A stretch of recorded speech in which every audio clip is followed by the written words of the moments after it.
All right, Michael, it's becoming a bit of a broken record, but I think we're going to have to talk about quarterbacks again today. It just keeps coming up, and Nick Saban actually talked a lot about it today, so it's a good time to discuss it. But I think maybe the thing that came as a big surprise to me, at least today, is we got a mention of a third guy. He's definitely not, I don't think, in the mix to start against West Virginia, but it's a new name that maybe has emerged as the third option.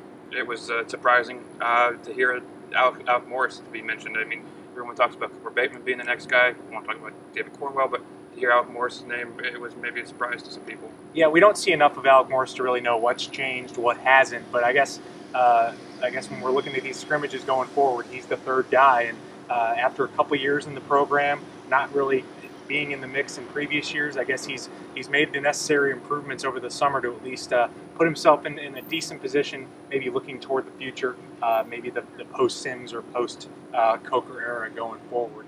But another quarterback we discussed more today than usual is Blake Sims. And kind of just specifically wondering what he's done to make himself better since the spring, and has kind of put himself in this position where, if you read between the lines of Saban, what he said Saturday might have a slight edge in this. Yeah, no, it was interesting talking to Jarek Williams. He kind of lit up when I asked him about Sims, and he said he's already taken charge, he's already taken command of the team. Sort of, he's used that leadership role, being here for 5 years.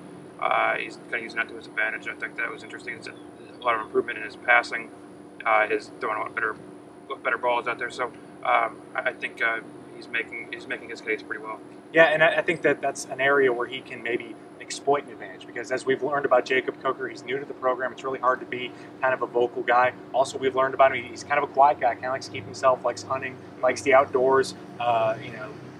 His former roommate, Ryan Kelly, now that they're out of the dorms, he's let us know he's not big on technology, things like that. He's just kind of an easygoing guy, and it's going to take some time to get comfortable with the team, but it's kind of on a short timetable. But again, we got the big mention today from Nick Saban that he's comfortable with both Jacob Coker and Blake Sims going against West Virginia, so that looks like that's going to be a possibility.